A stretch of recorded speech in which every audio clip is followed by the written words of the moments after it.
Welcome to Deep Look, Ulti World's weekly podcast about the latest in the ultimate world. I am Charlie Eisenhood. Joining me is Keith Rayner on this Tuesday, July 2nd. Keith, I'm sorry I missed you last week. I was out on vacation. I know you have a vacation coming up, do you not? I do. We're headed to Rhode Island, to the beach. Very nice. Are you excited for your beach trip? Charlie, I'm not a big beach person. The beach is not really my scene. But I'm excited for Miles to get to play around in the water, and my wife and her family love being at the beach. So I'm happy for everybody else. Not really my scene though. Okay, hang on a second. You got to elaborate on the beach not being your quote unquote scene. What does that mean? I just feel like the beach is not. It's not for me. There's sand everywhere. Like, sand is like one of the worst substances known to man. Like, to bring it gets in your stuff. It's not comfortable. It is nice on your feet. The same between your toes is nice. I get it. You can build sandcastles or whatnot, but it gets all in your stuff. It's kind of a nuisance. And you got to deal with like the wind and what are the conditions of the beach going to be like? You got water that's not necessarily that clean. It's got lots of stuff in it. You're stepping on stuff you're stepping on seashells and cutting your feet. There's jellyfish. Do you like living in the world? Do you like the earth? I do. You've just complained about the air, the land, and the water at the beach. This is a beach problem, not those things are not bad at all places, Oh my gosh. Listen, here's what you got to do. Okay. So my wife loves to lay out in the sun, right? She can be in the sun the whole day. I cannot be in the sun. I don't enjoy it. If the temperature is low enough, I will tolerate sunshine. But if it's like over 80 degrees, I'm not trying to lie in the sun all day. So you got to get the umbrella. You got to get the chair, maybe a chair that goes all the way flat so you can keep your legs up out of the sand the whole time. And just recline, enjoy a nice cold beverage, a snack, and then you're just chilling. You don't have to get all up in the sand, Keith. Look, you got to go a little luxury experience. I see the appeal of the beach. There are things I enjoy about the beach. I don't just hate beaches outright, but it's just not a place I want to spend all day. I like going out on the beach at night, seeing the stars. That's I think one of the best times to be out on the beach. You see the kind of the darkness of the ocean. It just feels infinite and vast, and you get the relaxing ocean sound. I can appreciate all of that. But just when I think of going to the beach, I think of being on a crowded beach, and just the general discomfort that comes with that whole process. Plus, you know what? You get bad internet on the beach. How am I going to be on my phone, addicted to social media if there's bad internet? All right, Keith. Well, I hope you enjoy your brutal beach vacation. Look, it doesn't ruin you. For people, I feel like I'm in the minority, and people really like beaches. So TikTok will still be there when you get back. All right. We got a lot to get to today. We've got some UFA chatter to kick off the show, but later we're getting to our club division preview as we break down kind of the preseason for the club. I mean, we're technically into the season. Tournaments are happening. Things count. We have the algorithm doing its thing quietly in the background. We are a little over we are 10 days away from the Pro Elite Challenges, East and West. And we're about a month away from the U.S. Open, which is going to be awesome this year. We'll take a look at the team lists for these upcoming tournaments and break down title contender tiers, all coming up. But first, we got to talk about UFA. First and foremost, big matchup this past weekend. Keith, you and I were both there on the call for New York versus Salt Lake, a rematch of the 2023 championship game. Keith, this was as big of a beatdown as you will ever see, especially for a team as good as Salt Lake. A one-loss team comes to New York and gets obliterated. I mean, it's not even close, Keith. They get smoked 25-14, and it didn't even feel that close. And New York didn't even have John Randolph. They were playing shorthanded, and this was a absolute abject disaster failure from Salt Lake. I mean, there was almost nothing to walk away from this game feeling good about. Uh, both both they were dominated, but also kind of gave the game away. It was like a combination of the two things, which is why the scoreline was so lopsided. But I mean, what a swing for teams that kind of felt like they were on opposite trajectories coming into this game. Meanwhile, DC, sitting at the top of the East, already qualified for a playoff spot. They host Carolina and crush Carolina 25-13. All the wind has come out of the Carolina sails, it feels like. They got those early wins against Atlanta, and they're undefeated because they're playing these horrible South teams. And then they play an actual full rostered Carolina, get killed. And now they play Carolina, get killed. Is this actually a championship level team, or did they have a little smoke and mirrors at the start of this year? I mean, look, they beat Pittsburgh, Charlie. That's like pretty impressive, right? You'd have to be a pretty good team, I think. Maybe even championship caliber to beat Pittsburgh. AK in the chat, after calling Detroit's win last week, doubled down and said Pitt was going to beat Carolina this week. That was not right. 23-14, easy win for the Flyers. So, look, we got a bunch of scores this week. Kind of a terrible weekend for Oakland that kind of opens the door up a bunch in the West. And I just wanted to take a look at the playoff race right now, Keith. So 8 of the 12 spots are clinched. All the teams in the East are decided. We already know this. DC, Boston, and New York. We await to see their ordering. Atlanta and Carolina through in the South. Seattle and Salt Lake both clinched in the West this weekend. And Minnesota is clinched in the Central. But there is a lot of uncertainty still about what's going to happen for those final playoff spots. Because right now, you've got Oakland at 5-4 in the West, Colorado and San Diego sitting at 4-6. So those 3 teams basically battling for that last spot out of the West. Houston, I think, still has a chance in the South. They, are very unlikely to make it out, but they do get a game against Austin. They lost their first game against Austin 25-14. They lost their second game 25-15. I think maybe they would need some help, and maybe it's already impossible because Austin, if Austin loses both of their next 2 games, then they could win, and if Houston wins that last game, they would be through. But Austin is playing Houston and Dallas. It's very unlikely that Austin doesn't make it out in the South. How about the Central? The Central is crazy. We have 2 playoff spots that are going to be decided. You have Chicago and Madison at 5-4, Indy at 4-4, Pittsburgh at 4-5, and realistically, any of those teams could still make the playoffs. And it's going to start to get into these strange tiebreaker scenarios as the season wraps up here, Keith. Just I look at this and I'm like, what is Pittsburgh doing? Just giving away wins to some of the bottom feeders in the rest of the league. Really bad showing for a team that's like right in the mix of the playoff race. Which this year with the parity that we've seen in the league feels like those home field advantages and certainly the bye you get for winning the division is going to be hyper valuable, more so than maybe ever before. So these playoff races are vital, I think, to teams' opportunities. Wouldn't surprise me if we get a road win, given that the way that the season has gone. It's just been full of upsets.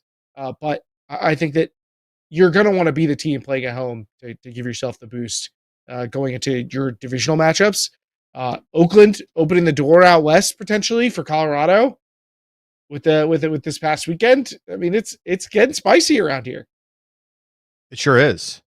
So Oakland's upcoming schedule, just to put a note on where things stand there.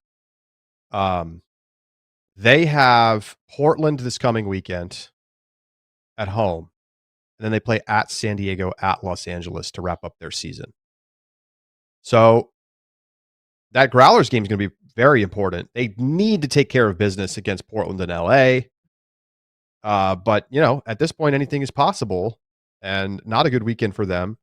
It feels like Colorado is sort of somewhat revived, but I'm not even sure.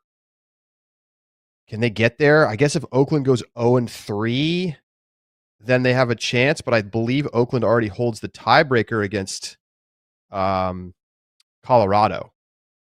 So that's the hard part, is that you've got the Summit, who, looking at their schedule, and this is where it starts to get really tricky. And we're going to actually talk about how the tiebreakers work because it matters. The Summit the Summit play Indy and LA at home. Those are their last two Oakland games. Oakland beat Colorado 18-17, so they have the head-to-head, which is the first tiebreaker. Mm-hmm. And so that's huge for the chances for Oakland to still get through. Basically, Oakland has to lose out and Colorado has to win out. It's still a Right. pretty narrow window to hit. So if there are ties at head-to-head record, then if it's a three-way tie, you look at the individual matchups between those teams. So for instance, in the East, that's actually pretty interesting because Boston is 1-1 against New York with a completely even point differential. And they are also 1-1 against DC with a completely even point differential.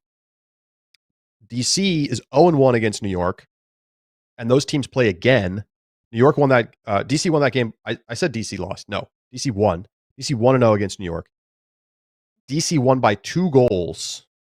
So when DC plays New York in 3 weeks in New York's trying to win that game by 3+ goals to avoid potential tiebreaker scenarios going against them. Because the tiebreaker rules, just to break it down, it's head-to-head record first, then it's point diff in the games played against each other in like a 3-way tie scenario. And if that is still even, which could happen in the East or potentially in the Central, then it goes to adjusted division point differential, where you weigh the average like win-loss against every other team in the division and use that as the tiebreaker. If that's still tied, which is obviously very unlikely, then you go to a coin flip. Good luck figuring out all the Charlie, math. when you look at these standings here, there's one number, one singular digit in particular that stands out to me. You were not here last week No. to talk about that little one, that little horizontal line in the Detroit Mechanics win column. I need to, what is your take on this Detroit team? I mean, they finally did it, Charlie. They went out and not just got a win, they went out and like thoroughly outplayed their opposition. Well, it's a couple things. Number one, incredibly embarrassing for Pittsburgh to get crushed like that by Detroit. Somebody had to be the one to lose to them. It didn't take a full roster, but still, that was an embarrassing effort against the worst team in league history.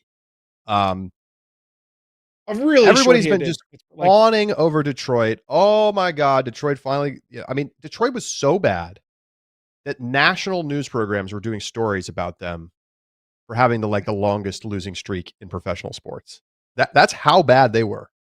And I got to break it to you, Keith and mechanics and UFA fans, this doesn't really change much. Yes, a new losing streak begins. They play Minnesota this past weekend. They lose 31-15. So I want to see Detroit actually not be horrible. And I'm glad that they finally got this win, but there's been way too much fawning over this horrible team for beating a shell roster at home, which they should have done 5 years ago. Well, if I'm being a curmudgeon about the beach, this is Charlie's curmudgeon moment, because I'm a hater. I get a rain on the parade over here. These guys go out and get the W. Look, I had to sit through everybody going on and on about how amazing it is. The Detroit, social media, oh my God, enough. You just got blown out by 16 I at home. look. I don't know. I think we really probably should be talking more about Pittsburgh. They lost to Detroit and Toronto this year, and they're still in the midst of a playoff race. And what is happening Can over they there? realistically still make the playoffs? They play Madison, Indy, and Philadelphia. I mean, look, if they go in and they beat Madison, then they're going to give themselves a really good chance. I love that they have Philly on the schedule, though. And they have Indy too. That So that like they I don't know if they quite control their own destiny because I haven't looked at all the tiebreakers. They got killed by Madison earlier this season, 23-14. So yeah, that's but going to they be have hard to wins over overcome. Chicago and Minnesota. Like they're not. They're not. I know. They have it in them. That win over Minnesota is big, but you can't lose. Losing the mechanics might cost them. It basically might cost them the playoff spot. Feels like it should. Feels deserved. Wild. It Uh, does feel deserved. so we will keep you updated as we get a little bit closer to the playoffs. We'll start doing the scenarios a little bit deeper and start looking at all the tiebreaker situations. And we'll check in on that next week on the show. Give us a like, give us a subscribe over on the YouTube if that's where you're watching, where we do this live every single week, noon Eastern time on the Ulti World YouTube channel. It is time for our trivia question of the week.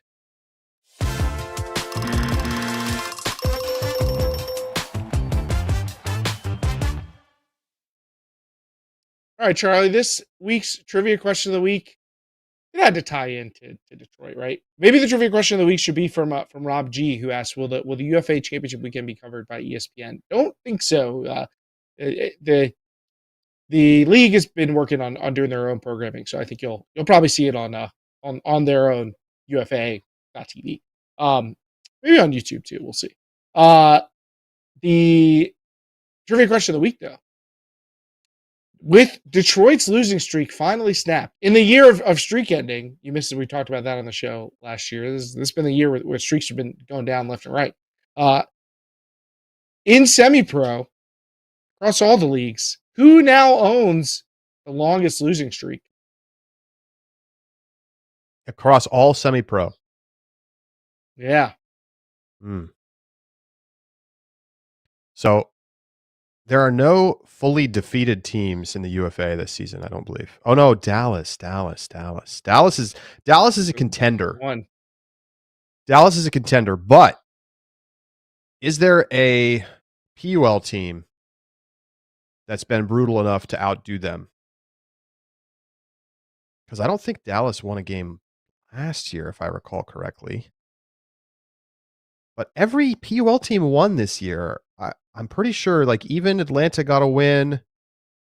Yeah, I'm gonna go Dallas Legion.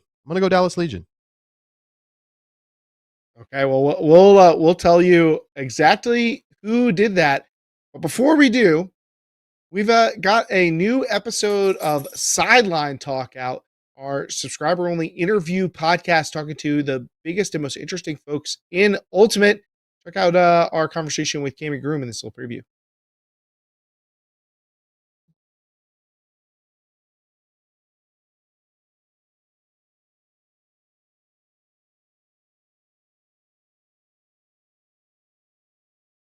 They want to come under. A couple other philosophies that I've really kind of taken from Brute that were pre-existing when I got there, and I've kind of just co-opted into my own. Mike Zalisk always said, like, there's no plan B for I can't get open. And that is like kind of my mantra, and kind of a mantra for a lot of the teams that I've been on. Like, I really believe in person defense, and like a particular brand of person defense where it's just like so tight and you're responsible for your person and like just absolute shutting down your person. And so I really try to be as close as I can all the time. I fail a lot, but like that's kind of always the goal. Great stuff from Cammy. We had an awesome conversation a few weeks back, and that's available now to all UltiWorld subscribers. You can watch the video version on the UltiWorld video page, and it's wherever you get your podcasts in your subscriber feed as a subscriber. So Keith, The answer is it Dallas?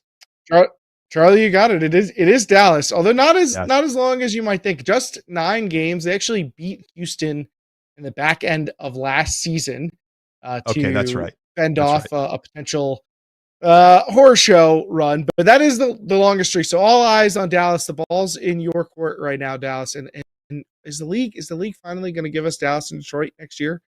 Got to do it. Let's get the grudge match going. Got to do it.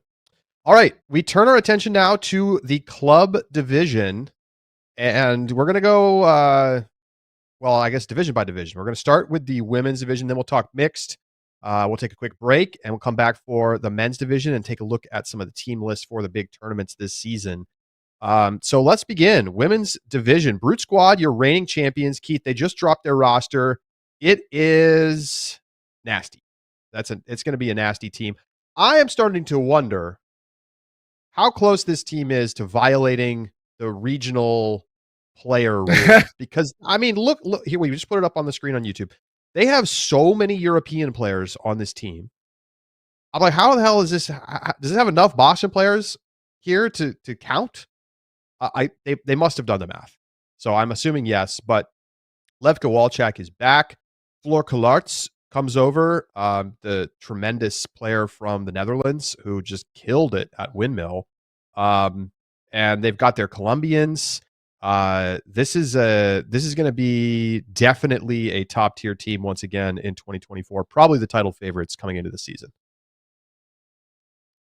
I agree, and I do wonder, like, are some of these European folks like residing in Boston, or at least they got a mailing address or something there? I don't know how P.O. USAU box. even tracks this stuff, or do people care? Like, would people be bothered if care. this roster was like 40% travel people? I don't know. Yes, I would care. I already am a little questionable about this roster. I am very excited to watch the Europeans and the Colombians and like more top tier international players coming to play in the US, but it doesn't feel fair to me that one or two rosters gets to house all of them. Well, I mean, there are three. Like, you look at Molly Brown, Brute Squad, and Bent, and that's where everybody's playing. The rules are the rules. The rules are the rules. But if I was another team in the women's division, I would look at this roster and be like, this is bullshit. Like, what? Like, why do they get to just have like superstar pickups that don't even live in the United States? I think it's a little questionable, I will say. I don't know. I guess I just don't. I don't think of U.S. club teams as being truly attached to their city in some meaningful way, or even their general area. I don't know. In my head, this doesn't really. I guess I'm just so used to travel players and people picking up. Like, I don't know. It just doesn't seem beyond the pale to me. I get the concept. I wouldn't mind it if teams were held to tighter restrictions, but I don't know. I just want to see the best teams play. And I get that you don't want to form some like 4 super squads or whatever, but like that's happened for a long time anyway in the women's division. So like, I don't know. I guess it just doesn't feel out of sorts for me. Just so and this roster is very knows, good. Just so everybody knows, go ahead. 50% of your roster has to be in your section. 75% of your roster has to be from your region. You cannot roster more than 7 out of region players during the regular season period. Residence is defined as meeting both of the following criteria: location where the person is living for the majority of September and October, and location where the person is living for the majority of either the 3 months prior to September 1st or immediately following October 31st. But how are they checking that? Like, what are they knocking on doors? I don't know. They order a pizza to your place and are like, is a person in there for real? I don't know what's it going on. Probably is an honor system situation where, well, like, could Brute Squad get a little more scrutiny from the USAU club people? Maybe. So, the additions here are obviously really strong. Plus, they pick up Emily Kemp, who's coming off an All-American college season. Nikki Chan, she played with Team USA. Leah Schwartz, strong. Kelly Highland is back. Floor Kalertz is. We talked a little bit about what she brings to the table. I mean, she might be one of the 10 best women matching players in the world. This will be a season which we could find out that a little more clearly. And they do lose Lily Troutman from last year, who was awesome in that role. Sophie Knowles, Yuga Zhao, so some good players. They're not without any departures, but I think overall you're going to feel strong about this roster, and I think making them the number one seed coming into number one in the power rankings, as it were, is totally fair. Keith, where else do you look at for some of the top teams? Well, I mean, stop me if you've heard this before, but we'll be talking about some of the teams that we've talked about in years past as they continue to reload.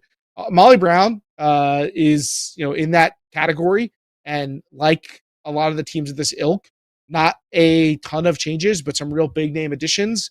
Kennedy McCarthy is the player I think I'm the most curious about, although it could be Blaise Sevier who ends up being the most impactful addition to this year, coming over from Scandal after her breakout season last year. But tons of continuity. They basically don't lose anybody. Kristen Reed, Stacey Gaskell, Rena Kawabata, but I think not. They have a replaceable group of players that are like they have the tools to put players into those roles. So I think Molly Brown's going to be again a strong title contender, and this roster looks very, very good. I mean, it really comes down to me. I think Manu and Vale are going to be in prime shape, prime condition, probably the best of their abilities on display because they're going to be coming off just a few weeks prior of playing Worlds. And so I think that bodes very well. I mean, remember the Mickle year when he played in Australia and then came back and was just unbelievable in the USAU series? I feel like similar vibes. And if Manu and Vale are that good, look what we just saw in the PUL. This team could absolutely win the title again. That's they have the supporting cast. Go ahead. I think that storyline is going to be interesting to watch, like how Worlds affects some of these top players. And with Manu and Vale, I have zero concerns because they've played an incredibly intense schedule their whole lives, and it's never seemed to wear them down at all. They've seemed practically indestructible, so I don't worry about them. But I'll be curious, like in the general trend, are players who are going to be playing at WC, are they going to just be in the best shape of their lives, or are they going to be a little distracted, a little worn down, need a couple protecting themselves during the regular season? Like, I'll be curious to see how that actually plays out in impacting teams generally. But Manu and Vale, they get the gold pass. I mean, there's no concerns about them. Yeah, I definitely agree. Kennedy McCarthy, a very interesting ad. I mean, Blaise Sevier coming over, like, how much of that is a swing for like Scandal to Molly Brown in terms of power level?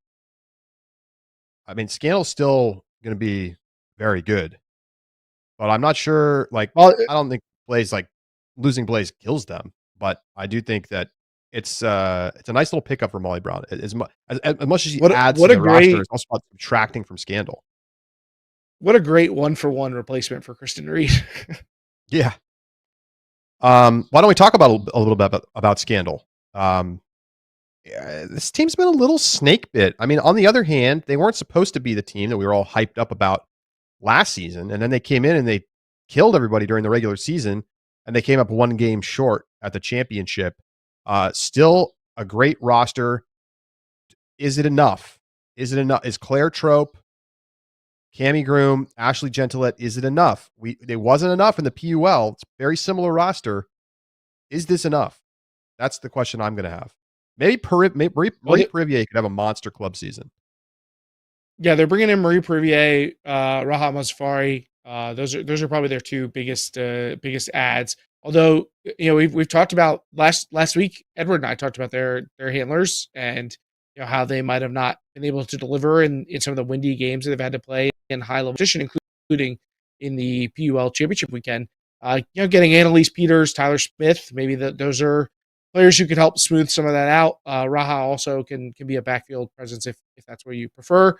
Although I think that this team will continue to be a team that leads with its defense and its athleticism. I mean, when you've got Claire Trope and the Cami Groom at the top of your roster, that's going to be kind of how it's built. But when you look at Amanda Murphy and Allie Wallace and Gentilette, these are players who make their bones by going out and getting blocks and running hard and being athletic. So I think that that's still going to be the primary identity of this team. And yeah, they're an easy team to look at as a semis team and a title contender.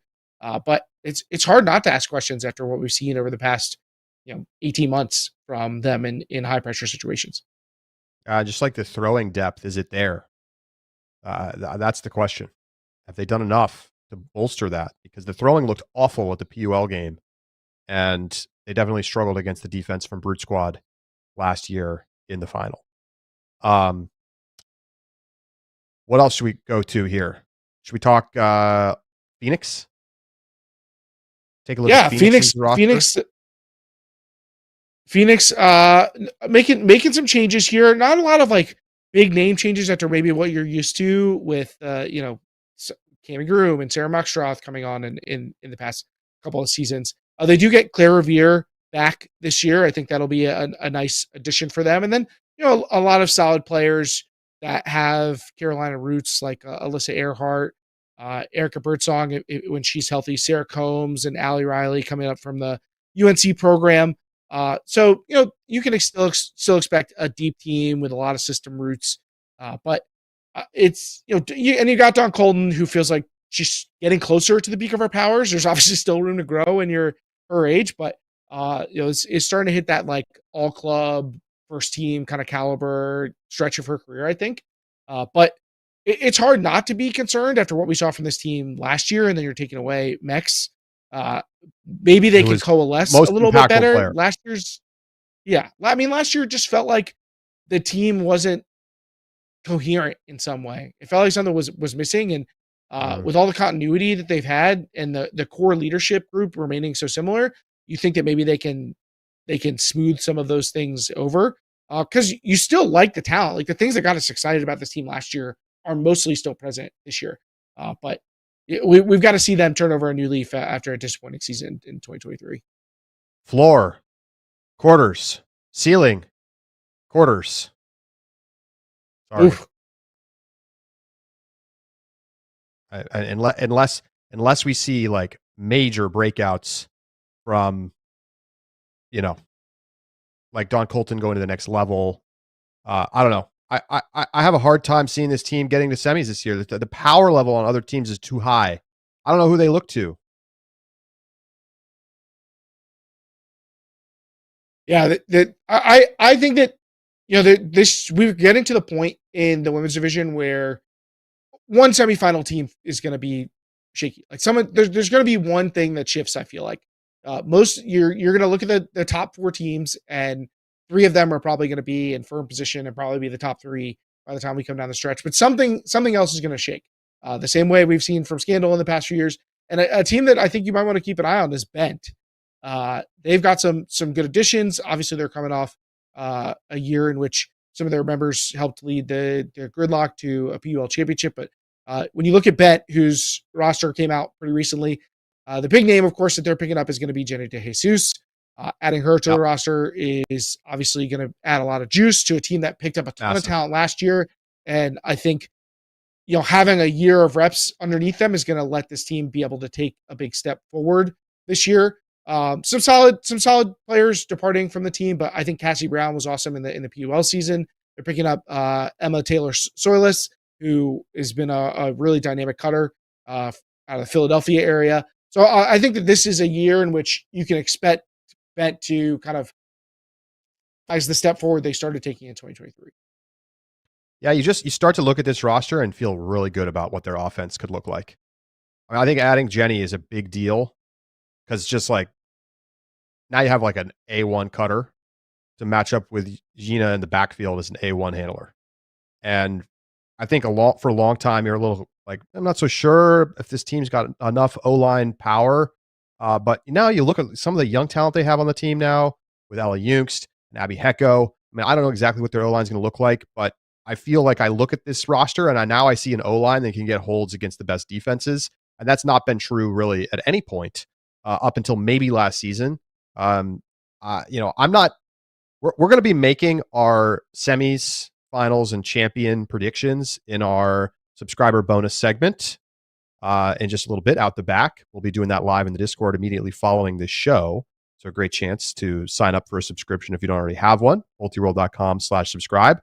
I'm not sure what I'm going to do with Bent yet, but they will be in consideration for semis this year for sure. We don't have there after this. I think that there's a tier of teams that you would be asking questions about that we don't have rosters for yet. Namely Fury, of course, being at the top of that list. I don't expect a lot of changes from Fury, but there will be some. But we'll be keeping an eye on from the challenger tier for the likes of Flipside and Sixers and Traffic, and seeing what their rosters are going to hold. We don't have official rosters, I think, from those teams yet. But those teams will be in the mix as per usual. Maybe we could see a step forward from a team like Parcha. They're picking up some players that left AMP, like Linda Morse. So maybe Parcha will be in a position to take a step forward, but hard to imagine that we're going to see a team outside of the teams that we just listed, making a real push for semifinals. What do you feel like they're just let's back up, right? We've been talking rosters. Mm-hmm. We back up and just say what are the primary storylines for you in the women's division this season? Are we seeing a continuation, do you think, of increasing parity and depth? You remember back to what we were talking about 10 years ago on Deep Look, and it was can anybody knock off Fury and Riot? And that's not even really a primary topic of discussion anymore. Where are we in 2024? The thought is that we're going to keep progressing that way. I mean, maybe Brute's European imports and the Colombian imports of other teams are going to cancel out some of the effect of catch up that we've seen from the rest of the division. But I don't really expect that. Do I think that in the long run, you're probably most likely just going to see those top four teams in semifinals? Your big four: Brute Squad, Scandal, Molly Brown, and Fury. Which once upon a time was a big three, and before that was a big two. It was Fury and Riot. And then it expanded, and now it's continued to expand. So I think that growth, that even that just having your title contender tier expand is a step forward in one respect. But do I think that you could see one of these other teams upset one of those top four in semifinals or win one of the regular season tournaments? Yeah, I think that Phoenix, your Bent, your Flipside, those teams have been proven to be good enough to get those wins. And that opens up the possibility for it to happen at nationals. And any one game sample, I think we're at the point where those teams can score upsets. It's just not a lock. You remember quarters used to be such a snooze fest because it was just beat down after beat down after beat down. And sometimes even semifinals could be that way. And I think we've come a long way from there. So I think it's a steady movement, but it does feel like it's happening. And you're also seeing that play out down the ladder too. The fighting for those spots in quarters, the 4 and 5 seeds in pools just are, I think, better and closer to the teams that slot above them than they used to be. Yeah, I think it's going to be pretty interesting, and we'll talk more as we make our picks in the out the back subscriber bonus segment in a little bit. But I think it's not so easy to just nail down semis the way that it used to be, and I'm pretty curious. One last thing before we go on. National team considerations. You look around, Fury has 7 players on the U.S. national teams. Brute Squad has 2. Molly Brown has 5. Phoenix has 4. Scandal has some of those 2. teams you're just thinking of their U.S. national teams, I think, right? Yes. For Brute Squad, Molly Brown in particular. Very good point. Very good point. Yes, I'm talking U.S. and you have to add at least another 4 or 5. I mean, I don't know exactly how you want to break down the value of making other national teams, but I guess my question is Fury being overlooked because it's just Fury when they have the most players on the U.S. national team of any of these teams? No, I think that because we haven't seen Fury go out and win it in a little while, maybe they're coming down the ladder, but they feel like they're in the tier with those teams. And once upon a time, they were invincible. They were untouchable, basically. I still think they're going to be that good. I mean, they were 1 goal away from reaching finals last year. They are still going to be a title contender through and through. And I think it will probably take a lot to start to think of Fury as taking a big step back. For Yeah, them to fall off the no doubt. like expected semifinals run and title contender, like they get a benefit of the doubt, you know. Yeah, I think so. All right, let's continue. We move on to the mixed division, where there's a lot in flux right now. Keith, I'm Oh, going to let really? In the you mixed division? make a call on where you want to start, because we have some teams that are getting better. We also have some teams that are getting a lot worse and stalwarts. So where do you want to begin, Keith? Where is the place to start mixed division? Hmm. Uh, I think let's start with the teams from the finals last year, because I do think that they have some interesting changes, and they were, Shame was not necessarily surprised by the time we got to nationals, but I think that they were a little bit of a surprise to be that good through the rest of the year. And Hybrid certainly was surprising how they ran through nationals, but when you look at Shame, uh, this is a team that has a ton of continuity. I mean, they're just losing very few players from last year's team, and they're adding Simon Montague this year, Robin Fassett Carmen. So like, is Shane going to come in as the number one? Probably, but are people going to be interesting? Well, what's interesting is that not only is Shame still going to be really good, but the rest of the South Central is looking extremely interesting as well. Yeah, Like, we're seeing power level increase across teams in the region. And that's not even like accounting for some of these new teams that are starting to pop up. Like, how many bids could the South Central end up with when you look around? Like, teams like Flight Club are going to be good. Like, I don't, yeah, obviously Love Tractor, always good. Public Enemy, always good. Could they get 3 bids, 4 bids? it'll be interesting to see, because the South Central has had a depth of quality talent before, probably not to the level that they have it this year, and that's often just led to really exciting regionals rather than a ton of bids. So can those teams deliver this year? That's a different question altogether. I kind of want to see them prove it, given the foibles in the regular season that we've seen from many of these South Central teams. Mile High Trash. Have we seen their roster yet? I think we have. We have. They're good. They are good this year. I it's hard. I won't lie to you, Charlie. Even in the mixed division, it's hard for me to get past this team's stupid name. But I mean, I don't know. Like, But Alicia they are good. I Dixon, mean, Ari Ari Nelson, Nelson, Abby Hallie Thorpe. Dunham. Yeah. Abby Thorpe coming off the big campaign in the WL. I'm very curious about what's going on in the South Central. I think it's going to be a storyline to keep an eye on this season. Elsewhere, in terms of the top of the division, right? So I think it's appropriate to look at Shame first. They really don't lose much either, by the way. Right. They have a lot of continuity.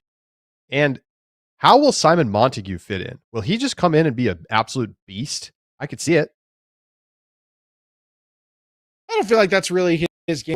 What I do think he does is he takes a lot of weight off of Owen Westbrook, who has such a massive backfield load for that Yep. team. Yep. And now you get to get in somebody else who can just take a ton of touches, to go with Westbrook and Sarah Pesh, who I feel like had to dominate those roles over the past few years. But they still have this team their roster looks very good. I mean, they still have Jay McLaughlin, Matt Russell, Nick Snushka. All those players are back. Aubrey Dietrich, Rory Veldman was just tremendous last year, and I think is going to get even better. So I think that this team is a pretty scary setup coming in. They have the athletes, and now they're adding even more throwers. I'm trying to think about where I want to go next. Maybe Slow. A lot of roster turnover, but they get some nice pickups, and feels like to me like this is going to be one of the better versions of Slow that we've seen in a few years. I kind of patiently waited and had a good year last year, but Yuga Zhao, big ad for them coming over from Brute Squad. I mean, I think that she is all club threat coming into the year. Jack Herrero's a nice addition for them. Topher Davis.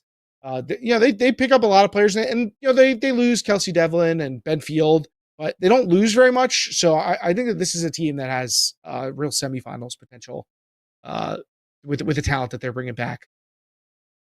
I'm still pretty interested in Exist. I know they lose Jenny De Jesus, but Axel Agami's been playing great for the Empire.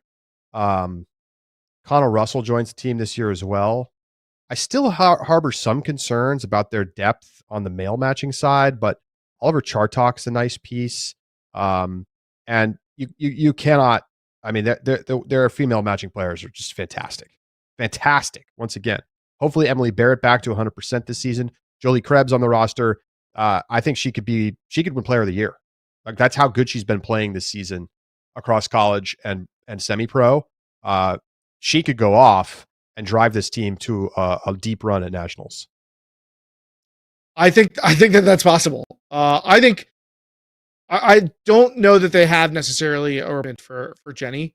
They get Liz Parker and Rita Feder. Those are good players, but like replacing the volume of key initiating touches that Jenny took on for them is going to be difficult. Like Jolie Krebs evolving doesn't necessarily cover up for that because Krebs was already a pretty big part for them last year. So you're replacing that will be difficult. Can they do it in the aggregate by playing better? I think she can be A1 and fill that role. Now, whether they have somebody to fill in behind her, I don't know. But I don't think their offense is going to take a big step back.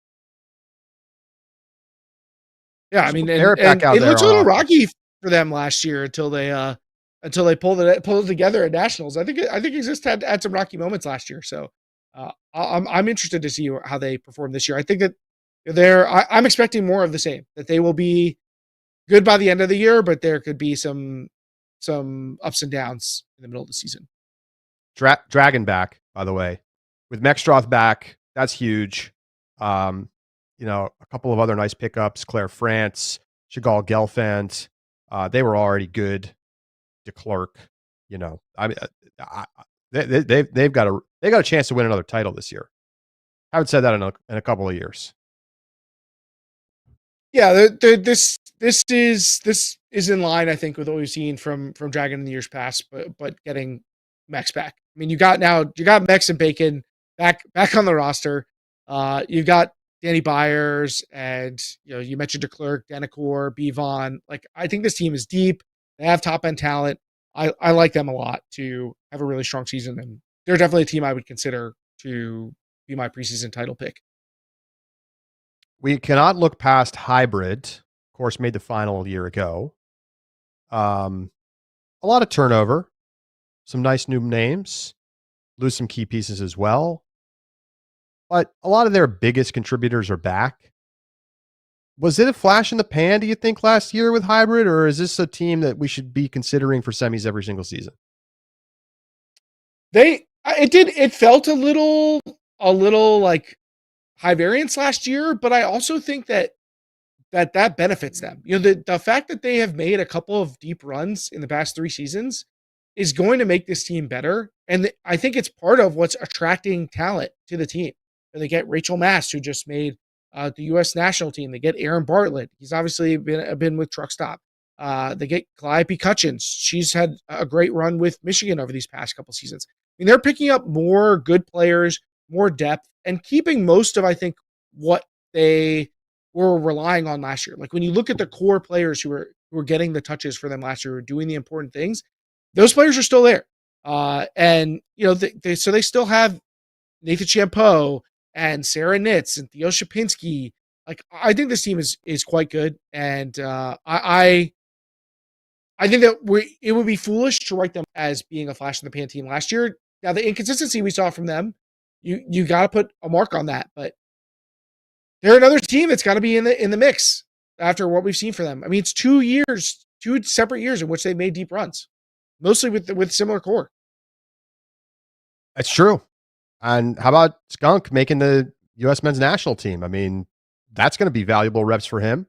I definitely think this is an excellent roster once again. I want to go back to Dragon real quick because it wasn't on the chart. It wasn't on the roster we just looked at. And Max pointed it out in the chat. We did not mention James Pollard joining Dragon. Yes, the Yes, late Philly ad. James Pollard. Late ad. Not on this graphic.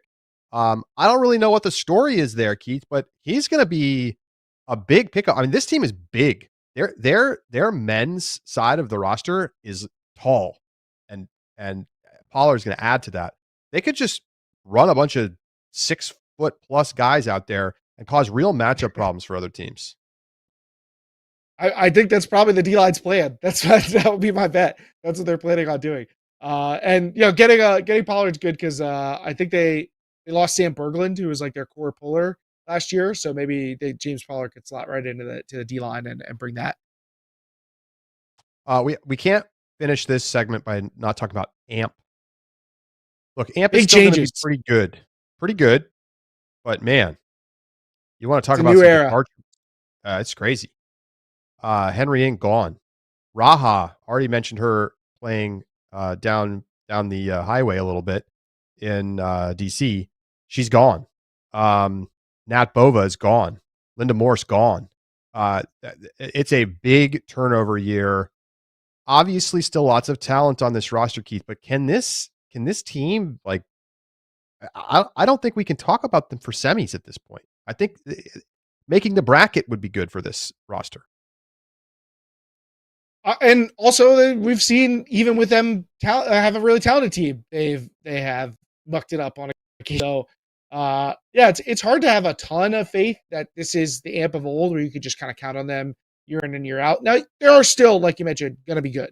I mean, this is still a team that has Delrico Johnson and Paul Owens and Liz Hart and Lindsay McKenna. Like, there are a bunch of players who could make an all-club roster, and I think that they had some players who had really good seasons last year who will take steps forwards. Your Eric Whitmer's, your Luke Greenlee's, your Lane Dodges.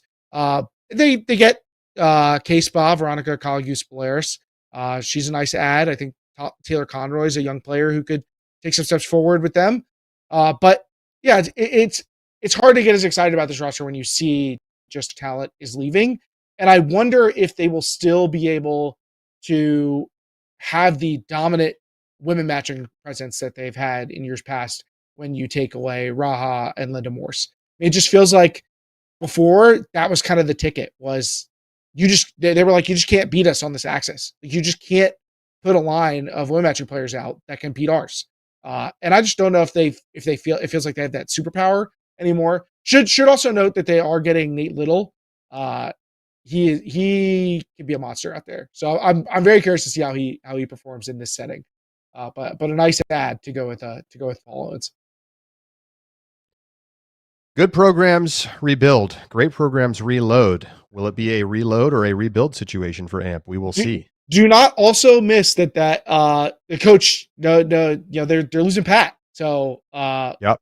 Like that is another change to keep in mind, especially for a team that has come to rely on that. Now, because so many players are going to be steeped in that same system, I think that you may not see that much change, but it's worth noting.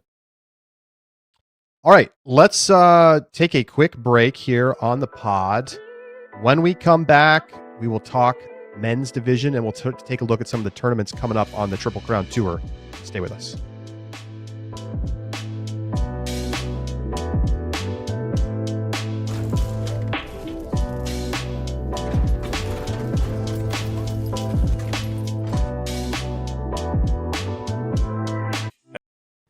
Heads up, Breakmark now has sublimated 5-panel hat.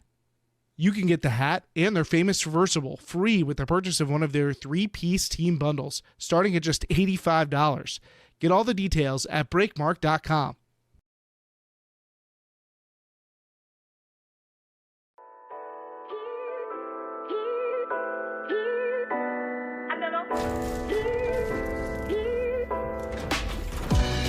Deep look rolls on.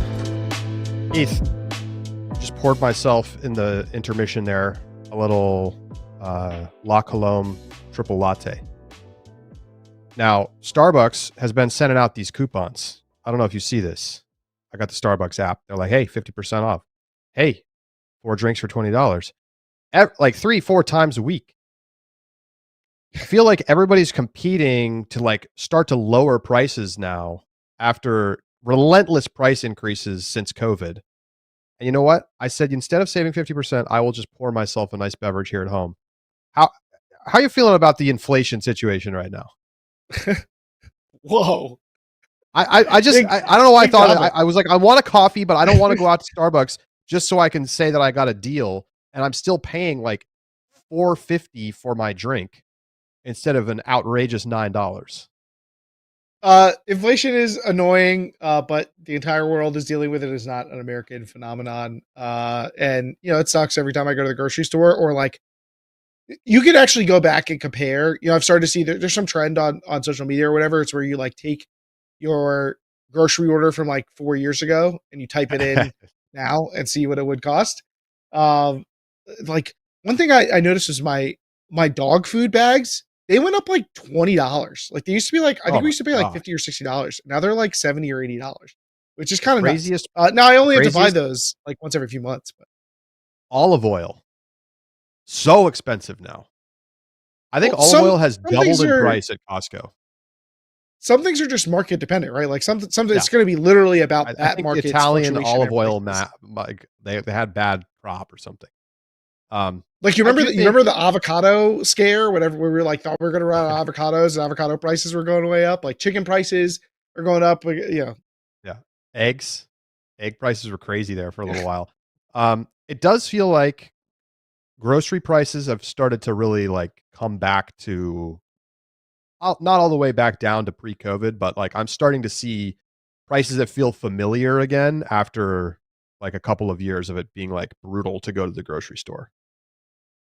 I do think the whenever somebody gives you just one explanation for something economic, they're probably wrong. But I do think that the corporate greed thing has some teeth to it. Like there is a little like, oh, we can raise prices and get away with it, and just say it's because of inflation, or say Yeah. it's because minimum wage went up. Like, yeah, that sure, sure. Oh, that's delicious. Anyway, user 1234 wants us to get back to talking sports. So we'll get back to it. Thank you, user 1234, for your productive comment. Uh, men's division preview. It's going to be a very interesting year in men's once again, and we don't have that many rosters yet, which is kind of an interesting one. But why don't we start with the champs? Truck Stop looks like they're going to be very good once again. Wait, Not too many you have the departures. dig roster? You already have it, the dig roster? I don't know. um, you already mentioned Aaron Bartlett leaving. They also lose probably most notably, Rowan McDonnell is gone. Ben Ort won't be playing for the team this year.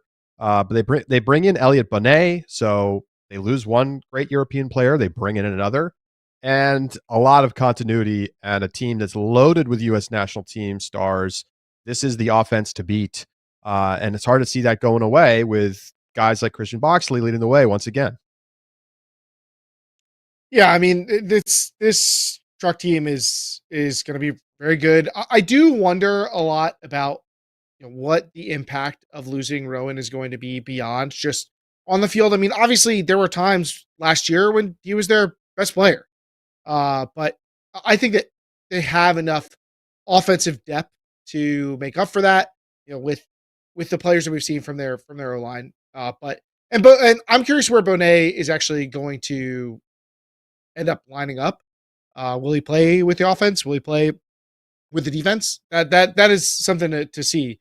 But they're going to be good. They have way too much depth to like worry about losing one player. I mean, maybe if they lost Box, I'd be a little worried. But the O line's just been so consistent and so strong across so many different players that it doesn't stress me out too much.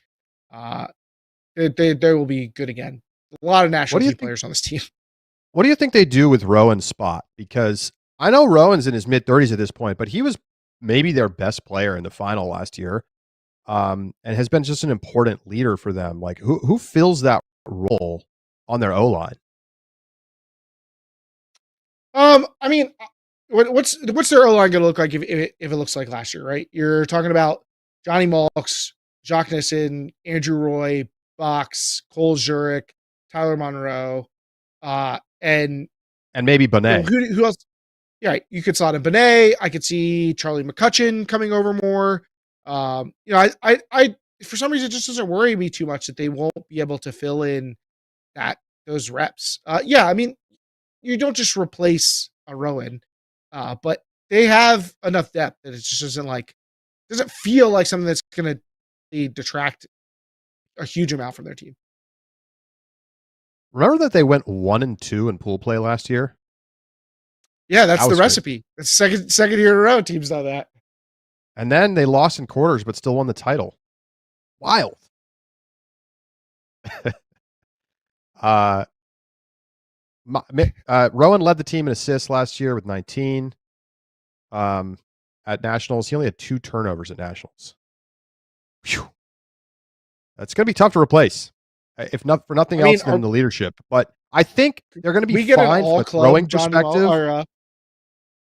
Jock Nissen season, all club potentially. That's what I'm saying. Exactly. I mean, with Malks and Nissen, how much trouble are you really in? It's like the 2 top throwing prospects out of college in the last 5 years. Well, 5 years ago, Mac was still playing college, so Brown really knows how to turn out these throwers, huh? Yeah, just give him the ball every time. I mean, yeah. So yeah, it's interesting. I think they go 1 for 1 or for Bonet. Different players, but can I have a similar impact? I think. So we'll see. I think we don't actually have their roster yet, but we got to talk about Pony. This team's losing a lot, Keith. Is their title window closed? Have we seen it close?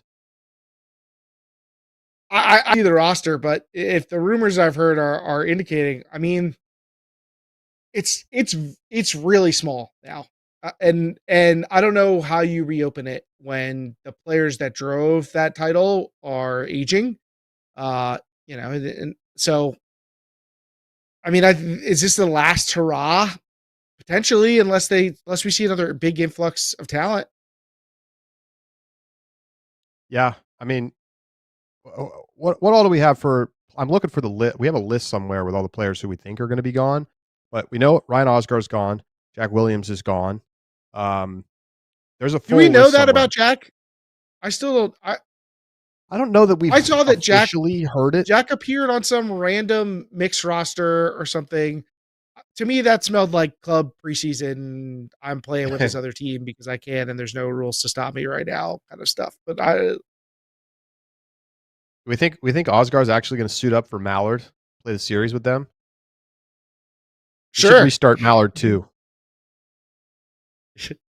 Mallard could actually make Mallard.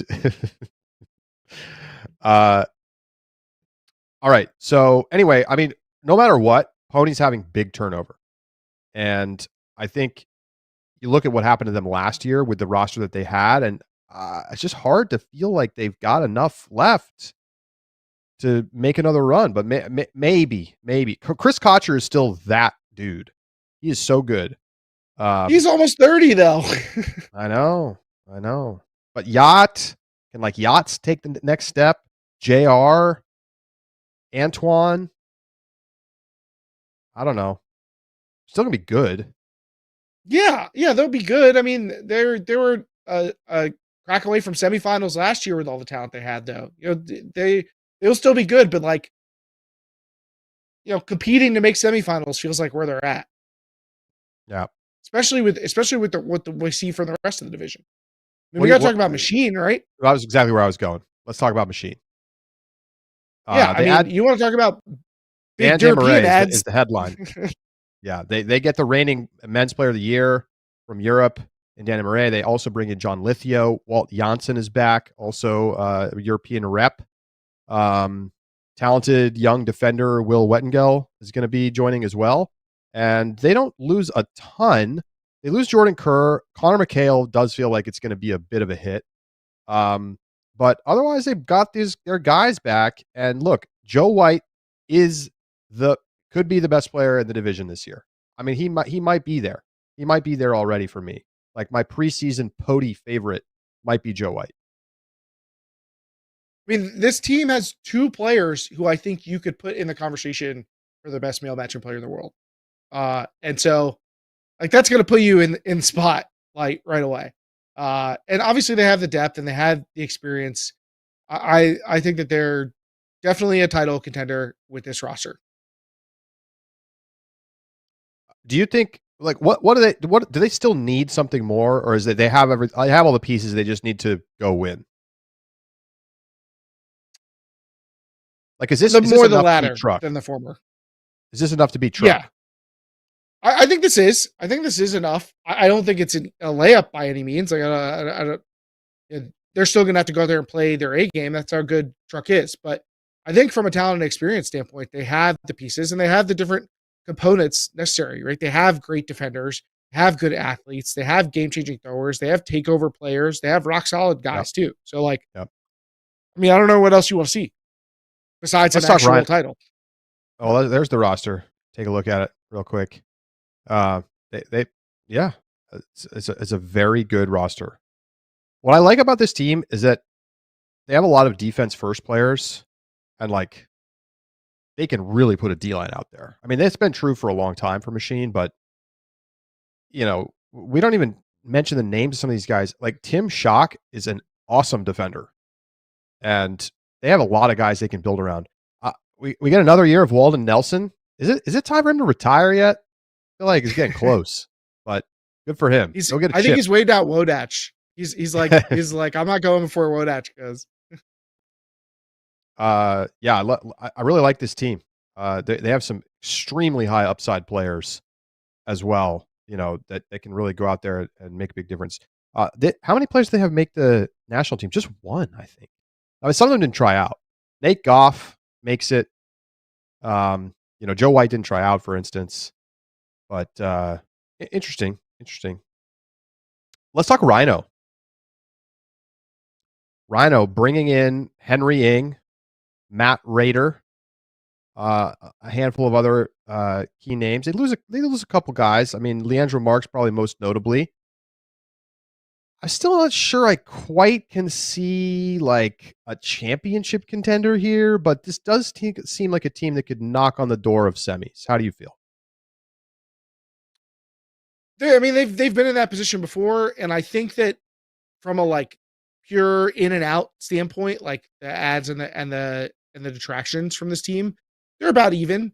So where you get this team getting better is through internal improvement. And what they do have is a lot of young guys who I think could get better. And I feel like we've seen Daniel Lee and David Seelan kind of hit that prime, and they were those players in years past.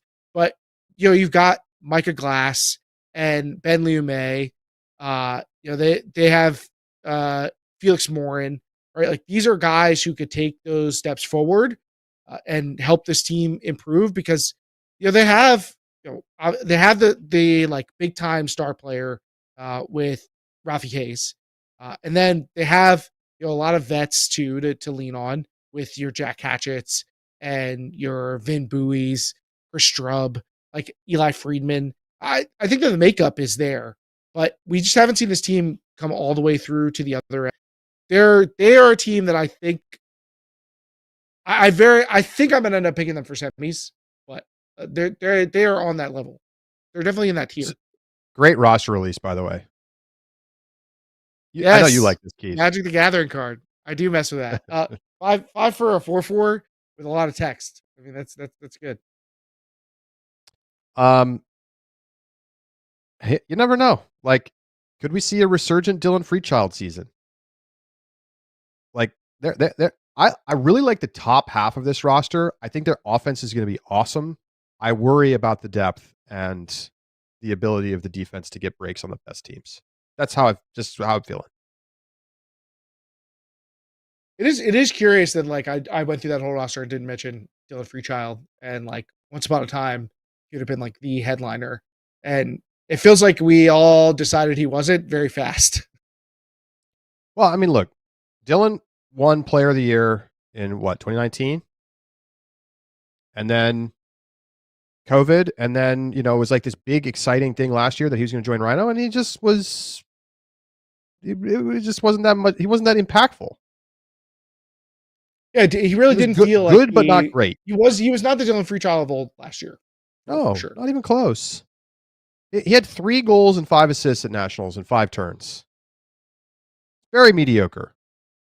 Leandro and Rafi ran that team. So they're going to have to figure out how they're going to replace the Leandro production. Maybe Henry Ing is enough. How much does Matt Rader have in the tank? There's a lot of questions on this team. It could go great. It could go bad. I think it's a high variance outcome for them. That's been the story over the past few years. What else? Who else we got to talk about here? I'm going to pull up our preseason power rankings, which are not published yet. We have them internally. Yeah, they're still in the works. Still cooking. Do we have a dig roster yet? We do not, but we have heard that they're picking up Ron McDonald. I think they're the other team to talk about besides Bravo. They're going to be really good. We also don't have a roster yet forward. I think you can expect Bravo to maintain where they've been at. We haven't heard any rumors of big additions for Bravo, so I'm not expecting much change there. Dig is the team that, like, obviously the drama from last year or whatnot, are like with how many additions are we going to see from them? They did play that like showcase game, and it really seems like they are picking up some quality players this year. So I think that Dig is a team people are going to have a lot of hype for going into the year. Well, I mean, you got the chance of is Babbitt coming around? Is he going to play? They lose Mac. That's questionable. Toby DeCrane, does he play? I've heard Calvin Stoughton is playing with Dig this year. They're going to be really good. And a little bit depends on, like, do all these pickups play the series? I was ready for Jeff Babbitt to stop playing Ultimate Frisbee after last year. And instead, here he is. I don't think anybody would have blamed him. Coming back to beat the Empire on the road. And, now maybe he plays for Dig. They're upgrading a lot, I think, almost regardless of exactly where things end up in terms of which players play and which don't. They're going to be better than they were last year, and they literally beat the champions in quarters last year before not having a count. So what more do you need to see? They were already on the precipice of being a semis team, and I think they're clearly through to that tier at this point. Yeah, other teams that we don't yet have the roster for, but that you should expect to be good. Ring, Revolver, Chain. I don't know how many of those teams you think really can contend for semis. I mean, I guess it's hard to write off Ring after last year, but I think those teams are all going to be in the mix. Those are going to be like quarterfinals contending for semis quality teams. I don't know if you mentioned this, and user 1234 is hitting this in the chat. Bravo getting Grant. Let's hope Grant plays better than he did against the New York Empire last weekend. I know that he can. Toby Brooks, that's a big pickup. I mean, he was very legit. Good last year. He was really good for RDU. Bravo's going to be really solid. I've just given me flashbacks of Pool A last year at Nationals. so good. I like what we got going on at the top of the division. It feels like there's a lot of teams that have a chance, and with Truck Stop looking like they took at least a little bit of a step back, that really feels like it opens the door for these other teams to have thoughts of a championship. And we haven't seen a repeat champion in a long time in the men's division. Charlie, you think Sockeye is getting back to Nationals this year? They are a team that we do have back to Nationals. I was like back to the heights. I was like, no way. Back to Nationals? Yeah, I'll give him that. No, back to Nationals. They have Declan Miller. Axel Olsen is a practice player, so don't get too excited.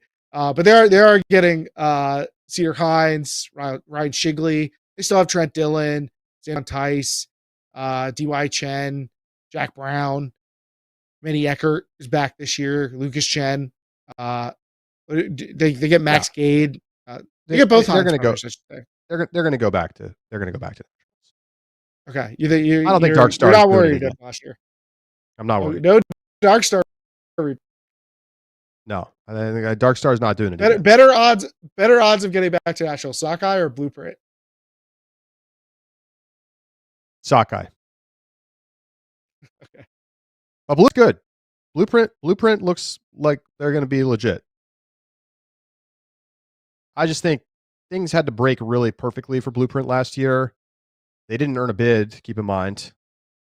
Sockeye is going to be all pissed off after last season, and they're going to go back easily. I think Blueprint's going to have How did to they get that third grit bid and again? claw. Goat got a bid and then coughed it up. We're done with Go, right? Like we're just Toronto is we're out on down Go being so good. bad. Toronto is down so bad. They are brutally bad. Although I will I say, would love to have Toronto back for the record. Team Canada men's revived themselves overseas after looking horrendous at Windmill and early at London Invite. They came back and beat Team GB. But still, down bad. I think Speaking of we're the about Northeast, we just had the mixed roster drop out of the Northeast. They could be another just add to the mess up there. The Vermont team, they basically have like all the best players from the Vermont college teams plus Marissa Rafter. So big rig, Vermont big rig. Oh yeah, I just saw this. Will they be able to contend? Interesting. Wait, what is the give me the big rig key players. Big rig key players. Let's see. They have well mentioned Marissa Rafter. They have Okay. Carl Crawford, CJ Keepert, Mae Browning, Lucy Toppin, Emily Okay. Posey, Liz Leon, Declan Kervick. I mean, it really is like basically just the top players from Vermont minus Kenny McCarthy. They have Caroline Stone, and then you throw Marissa Rafter and Liz Leon in there. Couple of players from like last year's team, like Marina Godley Fisher. They'll be good. I don't Really know good. how much to expect them to bring it together in such a competitive region, but like they're not going to be a team you want like as a lower seed at regionals. No, agree with that. I don't think they make nationals, but it'll be close. Might be in the game to go. Yeah, they definitely Um, feel like a game to go. They'll have a shot team. all right, let's take a look at some of these upcoming tournaments because we've got some nice team lists. So first of all, we've got PEC coming up, and I don't know. Do I want to just run down this whole thing? I suppose so. Let's see. PEC West. Ready? Men's division. Starting the men's, we'll do West and East. Just going to go quick so we can kind of get through it. Rhino, Revolver, Furious, Darkstar, Sockeye, Mallard. Keep an eye on them. Condors, Trident, a la mode, Oak Grove Boys, Skipjack, and Switchback. So, little thin after the top end. PEC East, a little stronger. Machine, Dig, RDU, Vault, Blueprint, Double Wide, Chain Lightning, Pony, Goat, Phoenix, Garden State, Mad Men. And it looks like they're opening up another 4 spots for Sub, Ring, Scoop, and Phantom. On the mix side, PEC West, BFG, Dragon, Red Flag, Lawless, Mixtape, Mischief, Love Tractor, Polar Bears, Scorch, Sunshine, and Moondog. And East, we've got Hybrid, Exist, Amp, Slow, Shine, Rally, Sprocket, Noise, Space Force, Toro, Storm, and Loco. And maybe they're adding 4 here as well. I guess they got the slots. Austin Disco Club, new team, formerly known as Waterloo. Ramp, Chicago Parlay, and Flight Club. Women's side, we've got Molly, Nightlock, Schwa, Traffic, Flipside, Pop, Fury, Riot, Small Batch, Underground, and FAB. And PEC East, Sixers, Phoenix, Nemesis, Grit, Parcha, Iris, Brute Squad, Bent, Scandal, Starling, Siege, Vengeance, Flight, Agency, Brooklyn Book Club, and Pine Baroness. We're coming out of the gate with a bang, Keith. These are pretty solid fields, and I think you're going to see some pretty significant starts for the bid race here, especially like in the mixed division. I think that there's going to be some significant results coming out of these events. Why do some teams get their city name in their team name? Let's not do that. Let's take that away. Let's can we get some clean formatting? USA Ultimate. Why is it Seattle Riot and Chicago Parlay? Yeah, These are just fix like that. random Google Docs. It's not exactly for public consumption. No, these are on. These are on. This is what's going to show up on USAU. I'm pretty confident. Some Oh, teams that just maybe have is true. their city name for some reason. But yeah, I think the mixed division in particular, you're going to see some key bid results. You look at when you look at PEC West and you look at that mix of like Love Tractor, Mischief, Tower, Moondog, Scorch, Sunshine. Like any one of those teams feels like they could be a bid earning team, and probably one or two of them will.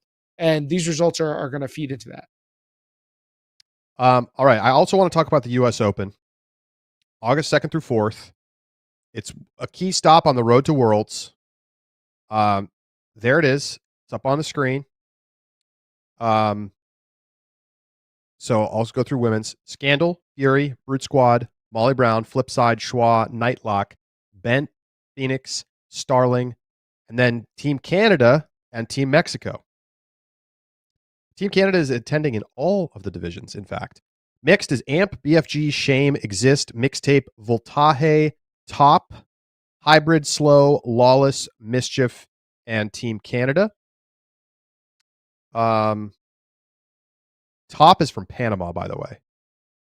And then on the men's side, it's Machine, Bravo, Pony, Truck Stop, Revolver, Rhino, Dig, Mutiny, Ring, Team Canada, Osaka Spirits, and the Dingoes, which is Team Australia. So they're making the trip all the way from Australia to Denver to play a warm-up tournament before they go back home to play the tournament itself. The Worlds starting right at the end of August, beginning of September. Keith, I'm so excited for this tournament this year. It's really fun in a Worlds year. We're going to see Team Canada in all three divisions, Team Australia on the men's side. I love what we might be able to see here in the semis. We could get some incredible games. It should be a great contest. I mean, you have a lot of the teams that we're talking about as potential title winners. We got some really great games last year. I mean, you think back to that Scandal final, US Open, that was awesome.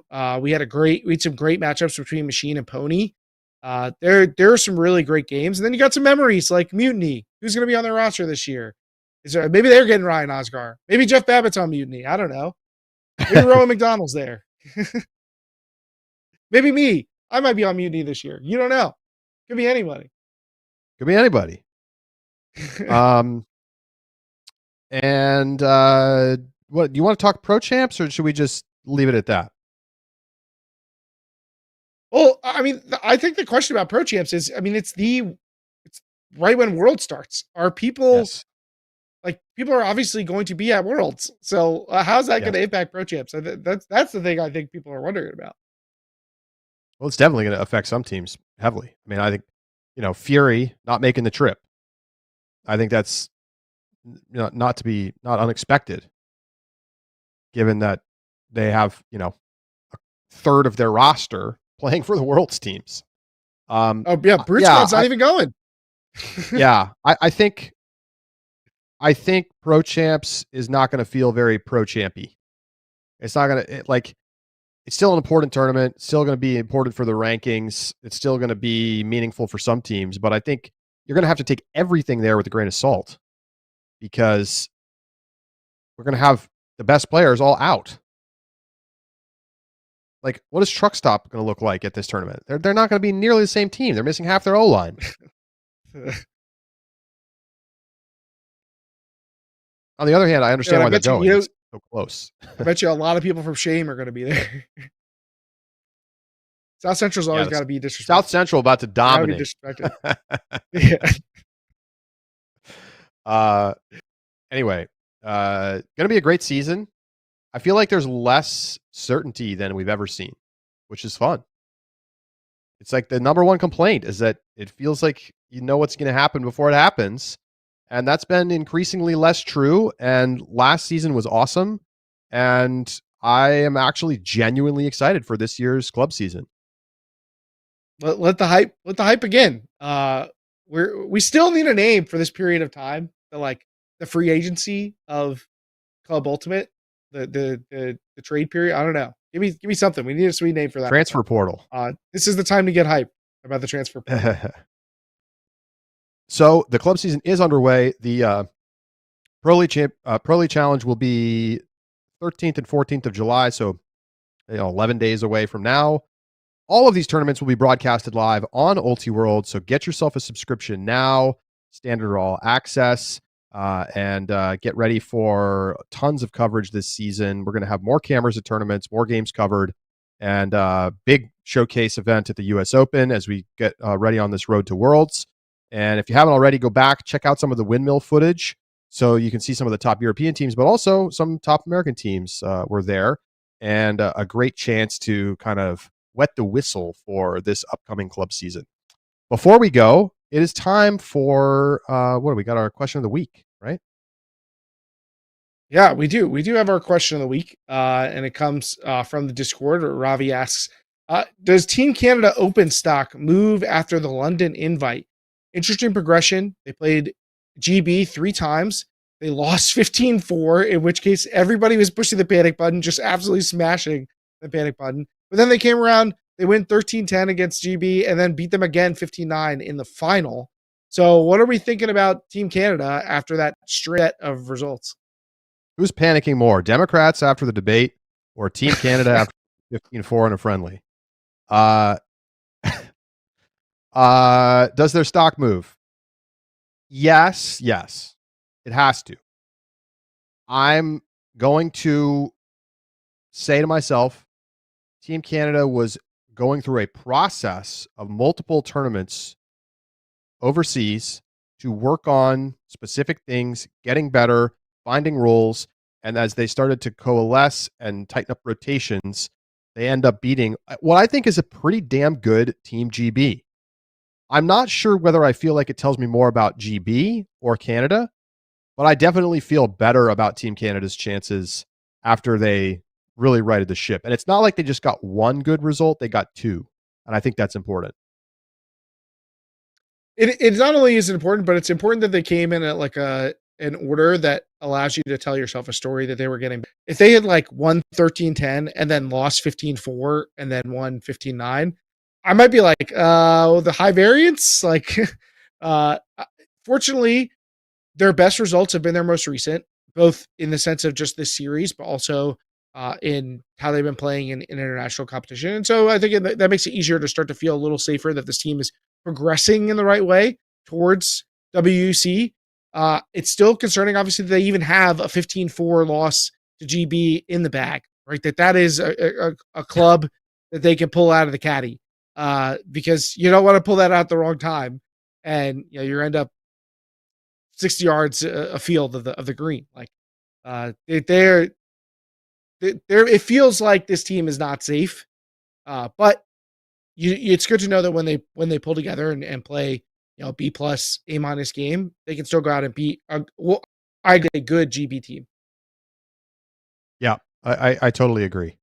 Keep in mind, you can send in your questions of the week anytime. deeplook@ultiworld.com or hit us up in the Discord, where we're going to be heading right after this to make our club.